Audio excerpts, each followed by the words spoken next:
देखिए, international relations को dynamic बोला जाता है और इंटरनेशनल रिलेशंस में ये भी कहा जाता है कि there are no permanent friends, there are only permanent interest. जितनी फास्ट चीजें इंटरनेशनल रिलेशन में बदलती होती है तो शायद ही किसी और स्फीयर में बदलती होंगी। ठीक है, ऐसा ही कुछ हो रहा है इंडियन सब कॉन्टिनेंट में, इंडिया, पाकिस्तान और अफगानिस्तान, इन तीनों कंट्रीज के बीच में।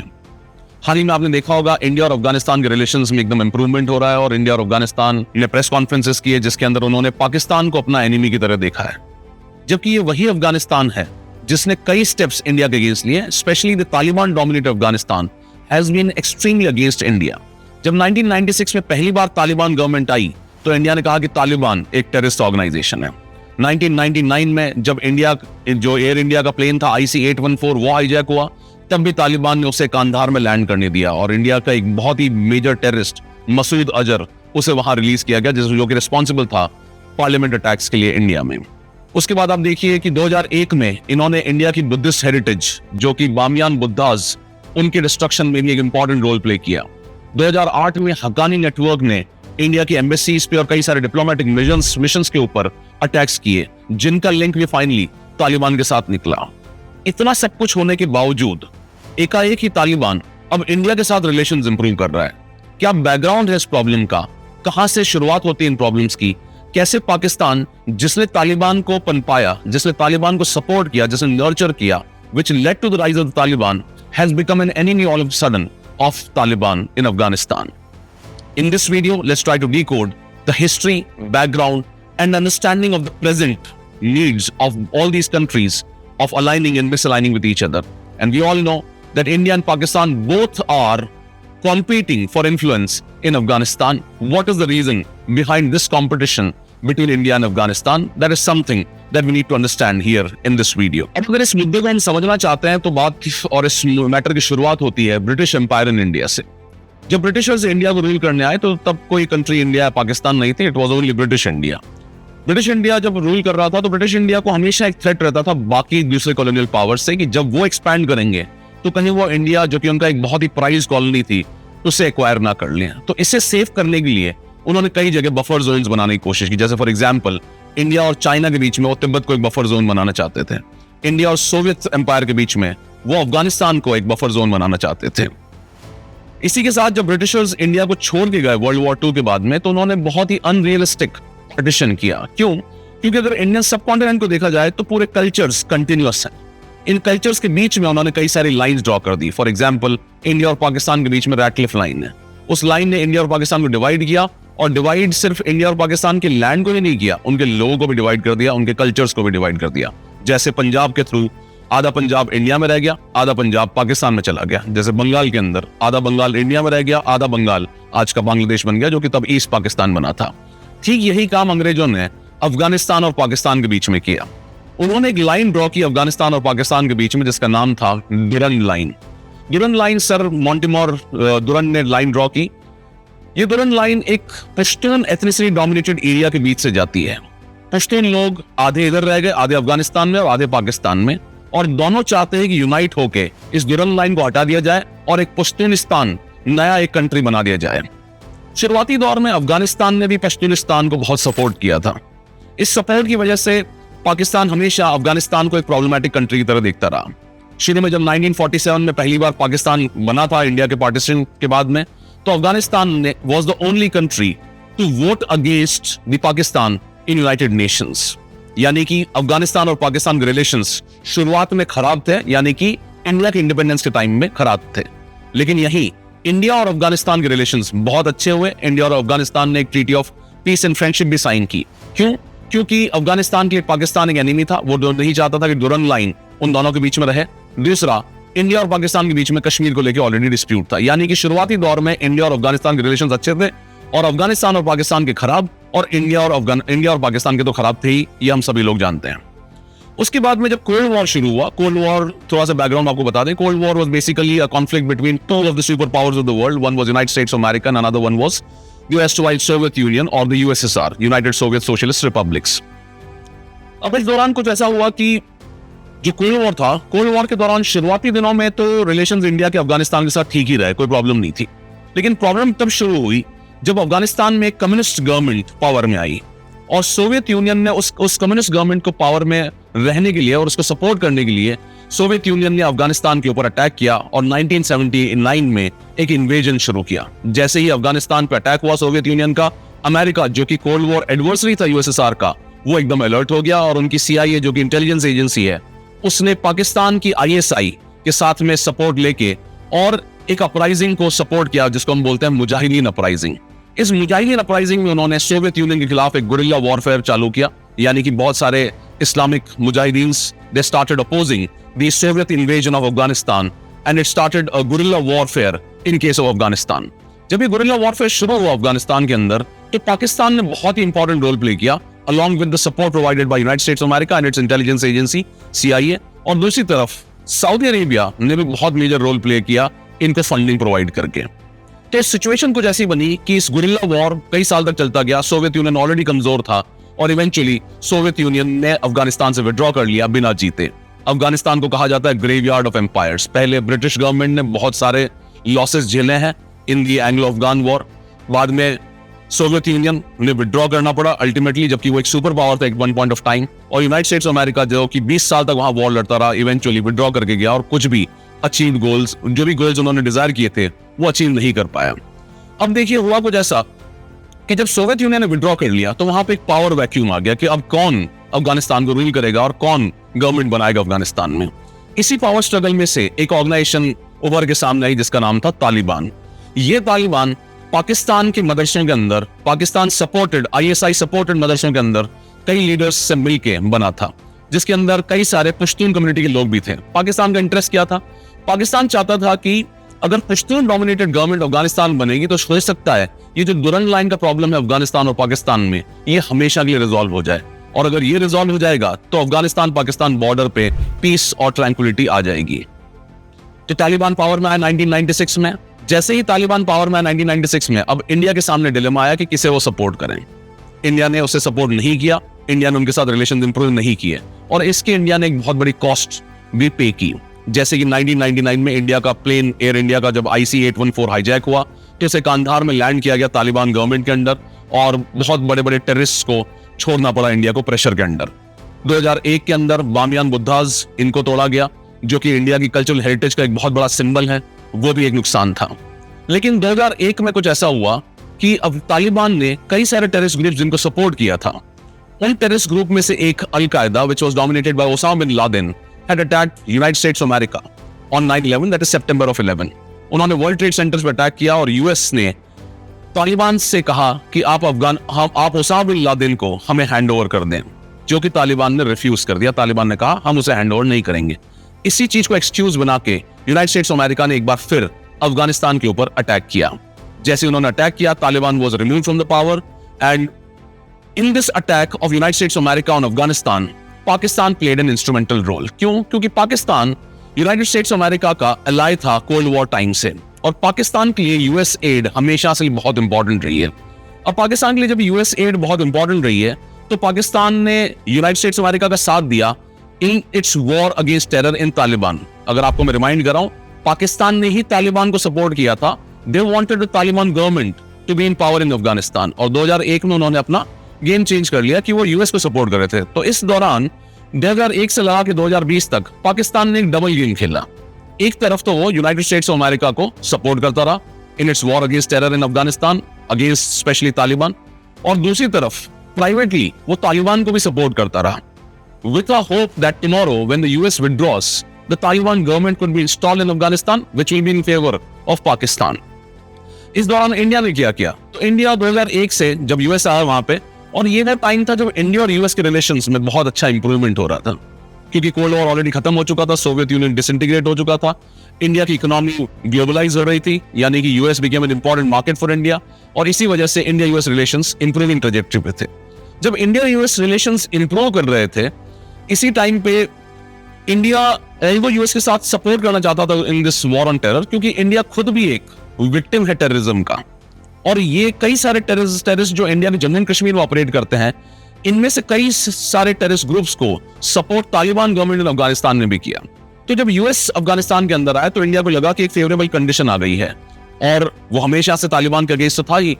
तो अब इस मैटर को सॉल्व करने के लिए इंडिया ने क्या किया, यूएस सपोर्टेड जो गवर्नमेंट वहां इंस्टॉल हुई अफगानिस्तान में, इंडिया ने उसको सपोर्ट करना शुरू किया।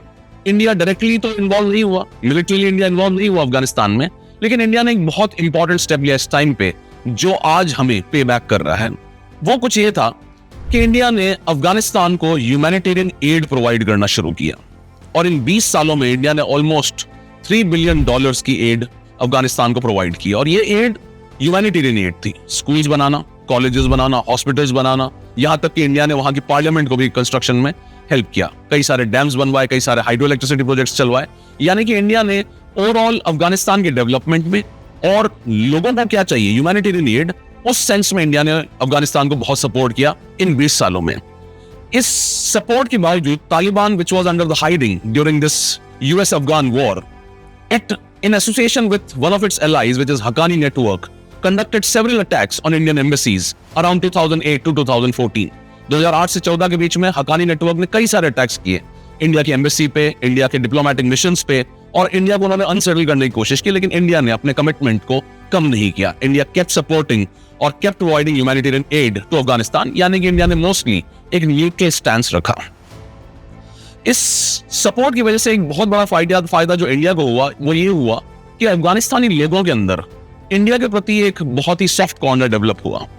जबकि उन्होंने जब पाकिस्तान को देखा तो उन्हें लगा कि पाकिस्तान हमेशा एक डबल गेम खेलता रहता है, एक तरफ यूएस को भी सपोर्ट कर रहा है और दूसरी तरफ तालिबान को भी सपोर्ट करता है, और इनफैक्ट सारी जो प्रॉब्लम्स अफगानिस्तान की थी वो उन्हें लगता था कि पाकिस्तान की ही क्रिएशन है। जब यूएस अफगानिस्तान से विड्रॉ करने लगा, जब उन्होंने ओसामा बिन लादेन को मार दिया 2011 में, और इवेंचुअली यूएस के लिए भी ये वॉर फॉरएवर वॉर की तरह कन्वर्ट हो रहा था। यूएस ने आज तक जितने वॉर लड़े हैं कभी भी टाइम पे खत्म नहीं हुए। पहला वॉर उन्होंने वियतनाम में लड़ा जो कि 10-15 साल चला, वही वॉर अफगानिस्तान में 20 साल चला, इराक वाला वॉर भी ऑलमोस्ट 10 से 15 साल चला। यानी कि यूएस कभी वॉर टाइमली कंप्लीट नहीं कर पाता है, और जब यूएस वॉर टाइमली कंप्लीट नहीं कर पाया तो यूएस को 2020 में लगा कि अब हमें विड्रॉ कर लेना चाहिए, because there was lot of resentment back from United States America. बहुत खर्चा भी हो गया था, it was a resource crunch kind of thing in Afghanistan. तो यूएस ने फाइनली विड्रॉ किया 2020 में। जब यूएस ने विड्रॉ किया 2020 में तो कहानी जहां से शुरू हुई थी वहीं पे आके फिर से खत्म हो गई। यानी कि 2001 में यूएस आया था तालिबान को हटाने, और वही तालिबान फिर से पावर में आ गया। इंडिया के सामने अगेन एक डिलेमा आ गया कि अब इस तालिबान से कैसे डील किया जाए। क्यों? क्योंकि जब 1996 में तालिबान पावर में आया था तब भी इंडिया ने उसे अपोज किया था। 2001 से 2020 के बीच में जब रिपब्लिक गवर्नमेंट इंस्टॉल हुई थी अफगानिस्तान में, इंडिया ने उसे सपोर्ट किया, यानी इंडिया इनडायरेक्टली तालिबान के अगेंस्ट था। और अब जब तालिबान पावर में आया, अब इंडिया को क्या करना चाहिए? क्योंकि इंडिया का एक प्रिंसिपल स्टैंड है कि we are not going to align with any of the terrorist organisations because India has been one of the victims of terrorism and which is perpetuated by Pakistan support. जब Taliban power में आया तो TV visuals ने दिखाया कि ISI chief was in Kabul when Taliban was acquiring power after the USS withdrawal. क्यों? क्योंकि पाकिस्तान ने एक डबल गेम प्ले किया था और सभी को ये बात पता थी कि यूएस जब विड्रॉ करेगा तो तालिबान पावर में आएगा, और पाकिस्तान चाहता था कि जब तालिबान पावर में आएगा तो उनके फेवर में होगा। ये बात एक जाहिर सी बात थी। तो तालिबान शुरू में उन्होंने एक बात शेयर भी की। इंडिया रिलक्टेंटली तालिबान के साथ थोड़ा थोड़ा एंगेज करता रहा, जैसे इंडिया दोहा जाके कतर में एंगेज किया, कतर में दोहा में एंगेज किया, उनके साथ डिस्कशंस किए, कुछ बात की। फिर धीरे धीरे इंडिया ने एक डिप्लोमेटिक मिशन शुरू किया, थोड़ा वहां पे एक टेक्निकल मिशन स्टार्ट किया, क्योंकि इंडिया ने जो एड प्रोवाइड की थी इंडिया चाहता था कि वो कहीं खराब ना हो जाए। इंडिया ने ऑपरेशन देवी शक्ति चलाया, जहां से इंडिया ने इंडियन रेजिडेंट्स को वहां से मूव किया, इंडियन सिटीजन्स को मूव करके वापस वो अफगानिस्तान से इंडिया लेके आया। लेकिन कुछ ही दिनों बाद एक प्रॉब्लम शुरू हुई। जैसे ही तालिबान पावर में आया अफगानिस्तान में, एक तालिबान सपोर्टेड ग्रुप है, आइडियोलॉजिकली भी सेम है लेकिन ऑर्गेनाइजेशनली बिट डिफरेंट है, जिसका नाम है तहरीक-ए-तालिबान पाकिस्तान। तहरीक-ए-तालिबान पाकिस्तान एक्चुअली एंटी पाकिस्तान है और इसने पाकिस्तान के अंदर कई सारे अटैक्स कंडक्ट किए। जब तहरीक-ए-तालिबान पाकिस्तान ने पाकिस्तान में कई सारे अटैक्स कंडक्ट किए तो पाकिस्तान अनसेटल हो गया और उन्होंने तालिबान से कहा कि आप तहरीक-ए-तालिबान पाकिस्तान को कंट्रोल कीजिए, जो कि तालिबान ने कहा हम नहीं करेंगे, क्योंकि दोनों ऑलमोस्ट सेम ही थे और दोनों ऑलमोस्ट एक दूसरे से सपोर्टेड थे। जब ये कहानी अनफोल्ड हुई तो अफगानिस्तान और पाकिस्तान के बीच में रिलेशंस थोड़े थोड़े खराब होने लगे। वही अफगानिस्तान और पाकिस्तान के बीच में डुरन लाइन का क्वेश्चन तो आज तक सॉल्व हुआ ही नहीं था। शुरू में अफगानिस्तान पश्तूनिस्तान के इंडिपेंडेंस को सपोर्ट करता था और अब अफगानिस्तान क्या करता है कि पश्तून लोगों का सपोर्ट चाहता है तालिबान गवर्नमेंट को। क्यों? और पश्तून लोगों का गवर्नमेंट तालिबान गवर्नमेंट को तभी मिलेगा जब डुरन लाइन को रिमूव करके और ईस्टवर्ड्स एक्सपैंड कर दिया जाए इनसाइड द पाकिस्तान, ताकि सारा पश्तून एरिया अफगानिस्तान के अंडर आ जाए। ये भी एक बहुत बड़ा प्रॉब्लम अफगानिस्तान और पाकिस्तान के बीच में था। पाकिस्तान को लगता है अगर वो अफगानिस्तान को इंटेल कर लेंगे, it would provide it what is called as with the concept of strategic depth. उन्हें लगता है कि अफगानिस्तान उनको एक स्ट्रेटेजिक डेप्थ प्रोवाइड करेगा। स्ट्रेटेजिक डेप्थ का क्या मतलब है? पाकिस्तान परपेचुअली वॉर में है इंडिया के साथ में सिंस 1948, जब जम्मू एंड कश्मीर के इशू पे शुरू में वॉर हुआ था।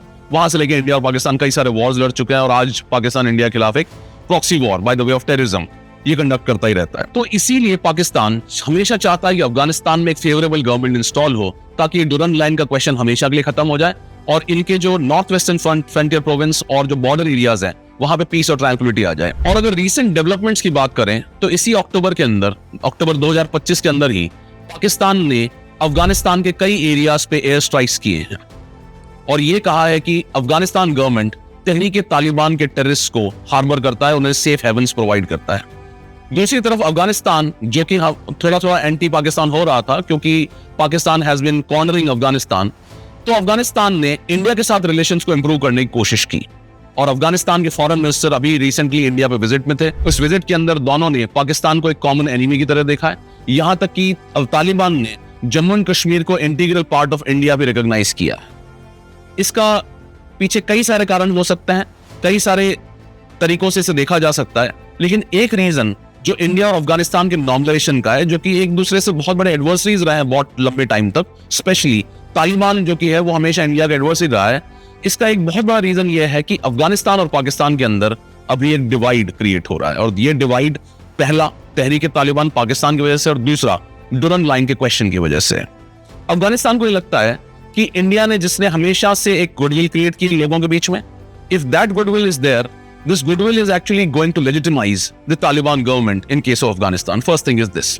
Secondly, they feel that their relations with India is going to be more fruitful in the long run because with support of Iran, India can access to Afghanistan via one of its most important investments, which is called as the Chabahar port. ताकि Chabahar port के through India trade करेगा, उनके साथ में relations improve करेगा और India एक growing economy भी है, ये बात अफगानिस्तान को भी पता है। तीसरी बात कुछ ऐसी है कि इंडिया के पॉइंट ऑफ व्यू से अगर देखा जाए तो इंडिया यूएस रिलेशंस में कुछ एक स्ट्रेन आया है जब से डोनाल्ड ट्रंप पावर में आया। डोनाल्ड ट्रंप ने यूएस ने इंडिया में टैरिफ्स लगाए हैं। और दूसरा, जब इंडिया और पाकिस्तान के बीच में ऑपरेशन सिंदूर चल रहा था, जब इंडिया ऑपरेशन सिंदूर कंडक्ट कर रहा था पाकिस्तान के टेररिस्ट बेसिस के अगेंस्ट और एयर फोर्सेस के बेसिस पे अटैक किया था इंडिया ने, उस टाइम पे जब जैसे ही वॉर खत्म हुआ इंडिया और पाकिस्तान के बीच में, डोनाल्ड ट्रंप ने क्लेम किया था कि he has brokered a ceasefire between India and Pakistan, to which India clearly denied. When India denied this thing irked Donald Trump. And what did Donald Trump do? Then Donald Trump now focused upon normalizing the ties with Pakistan, which was its ally during the Cold War. तो पूरे जो 60-70 साल में पाकिस्तान के साथ अच्छे relations थे, उनको नर्चर करके डोनाल्ड ट्रंप फिर से पाकिस्तान की तरफ टिल्ट कर रहा है और इंडिया से थोड़ा दूर मूव कर रहा है। जब पाकिस्तान डोनाल्ड ट्रंप की सपोर्ट पा रहा है तो इंडिया के स्ट्रेटेजिक कैलकुलेशंस के हिसाब से अगर अफगानिस्तान के साथ रिलेशन इंप्रूव नहीं किए तो पाकिस्तान को प्रेशराइज करना मुश्किल होगा। और इसी चीज को मद्देनजर रखते हुए India is also normalising its ties with Afghanistan, especially to put a lot of pressure on Pakistan and to also isolate Pakistan regionally because India already has good relations with Iran. India is nurturing its good relations with Afghanistan. And if you see the situation here, India does not have very good relations with Pakistan. India does not have good relations with China. Meaning, if India does not nurture its relations with Afghanistan or Iran, India is largely going to be sidelined in the continental part of its neighborhood. And that is why India is pressurizing Pakistan by nurturing and having and developing good relations with Afghanistan. तो इस पूरे discussion में हमने देखा कि triangular debate India, Pakistan और अफगानिस्तान के relations में है। शुरू का एक फेज था जब इंडिया और अफगानिस्तान के रिलेशंस अच्छे थे। क्यों? क्योंकि अफगानिस्तान पाकिस्तान से नाखुश था डुरन लाइन की वजह से, और डुरन लाइन पश्तून एरिया को दो में डिवाइड करता था। यही अफगानिस्तान की प्रॉब्लम थी। इस टाइम इंडिया अफगानिस्तान रिलेशंस अच्छे थे। इंडिया पाकिस्तान रिलेशंस तो हमेशा से खराब ही है क्योंकि जम्मू एंड कश्मीर का इशू है। लेकिन जब कोल्ड वॉर के टाइम पे तालिबान पावर में आई, कोल्ड वॉर के एंड के बाद में, तो पाकिस्तान को लगा कि उनके पास लेवरेज है और उनके पास अपर हैंड है। लेकिन जैसे ही यूएस ने विड्रॉ किया, तालिबान फिर से पावर में आया, इंडिया को लगा कि फिर से Taliban will be in favour of Pakistan. But how the geopolitics has unfolded has eventually shifted Afghanistan towards India. तो आपने देखा कि तालिबानी regime in Afghanistan, which was almost like an adversary of India for like 15 to 20 years, has all of a sudden forwarded its hand of friendship towards India. यानी कि international relations में कुछ भी चीज stable नहीं है. Things are always dynamic and there are only permanent interests. Here, India's interest is to isolate Pakistan. Afghanistan's interest is to nurture its relations with India so that they can also pressurize Pakistan. And there are no permanent friends. Tomorrow, situation can change rapidly because Taliban, even if it is supporting India right now, has many of the leaders who still have good ties with Pakistan's deep state, especially its army and its intelligence agency, ISI. This is a development which needs to be watched carefully for the future from UPSC perspective. Thank you.